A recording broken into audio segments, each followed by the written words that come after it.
choisi la vie?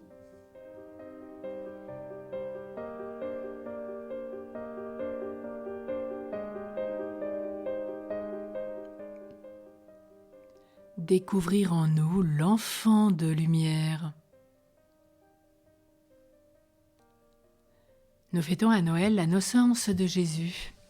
Jésus tout petit qui tend sa main vers mon enfant intérieur, tout mon être, petit enfant, pour le mettre à jour.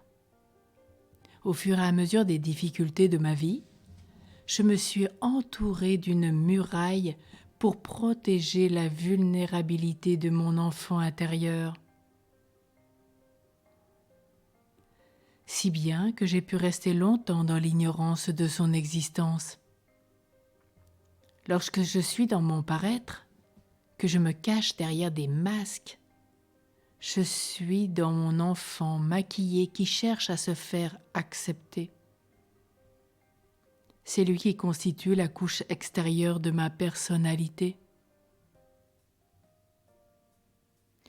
En dessous se trouve mon enfant blessé, en manque d'amour, qui demande avec maladresse, qui profère des jugements, qui manipule, qui joue à des jeux de destructeurs ou fait des reproches dans l'espoir de s'entendre dire qu'il est aimé, qu'il est important. Tout au fond de moi, recroquevillé, s'est blotti mon enfant de lumière. Il a besoin d'être appelé à la vie parce qu'il en est la colonne vertébrale. C'est en lui que résident mes qualités, les dons que je ne connais pas ou que j'ai perdus de vue parce que j'ai été blessé. À Noël, Jésus vient me faire accoucher de mon enfant de lumière et je deviens ce que je suis en vérité. Je sais que je rencontre mon enfant intérieur dans tout ce qui me touche. Chaque fois que je suis bouleversée, émue aux larmes, dans tout ce qui m'émerveille, la beauté d'un visage, d'un paysage, tout ce qui me tient à cœur, mes inspirations, dans ce qui me régénère, ce qui m'apaise. Je peux retrouver mon enfant dans lumière dans mes idéaux, les rêves que je n'ai pas réalisés parce qu'ils me semblaient extravagants ou chimériques, ou parce que d'autres les ont jugés comme tels. Si je me suis aigri, si je suis devenu dépressif, c'est que j'avais des aspirations qui ont été niées. Je connaîtrai mon enfant de lumière dans les défauts qui me font souffrir. Si par exemple j'ai à me reprocher des mensonges, c'est que je possède la qualité inverse, autrement dit le goût profond de la vérité. Et c'est mon psychisme rempli de peur qui m'éloigne de la vérité.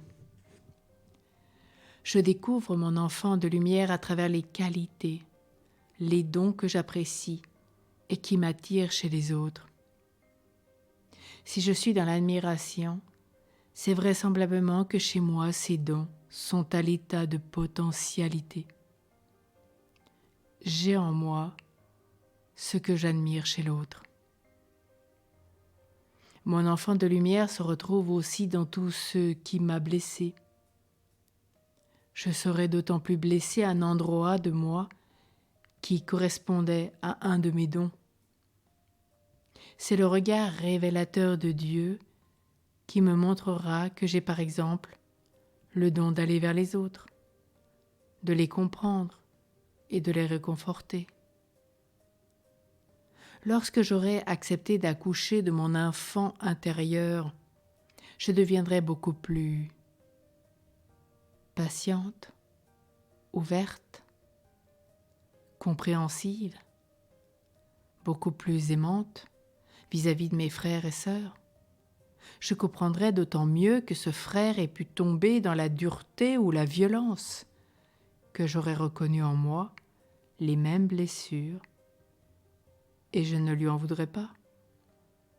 J'aurai ainsi pour mes frères et sœurs le regard que Dieu a pour moi. Ayant découvert mon enfant de lumière, je ne ressentirai plus l'envie, la jalousie, car la jalousie, ce n'est que désirer ce que nous avons en nous-mêmes. Donc il n'y a rien à avoir à envier chez l'autre. Il n'y a pas à être jaloux, car je possède ces dons et ces talents en moi. Je cesserai de me comparer aux autres. J'aurai conscience de mes richesses et je m'en réjouirai. Je n'entrerai plus dans les rapports de force inutiles, ni dans des jeux psychologiques.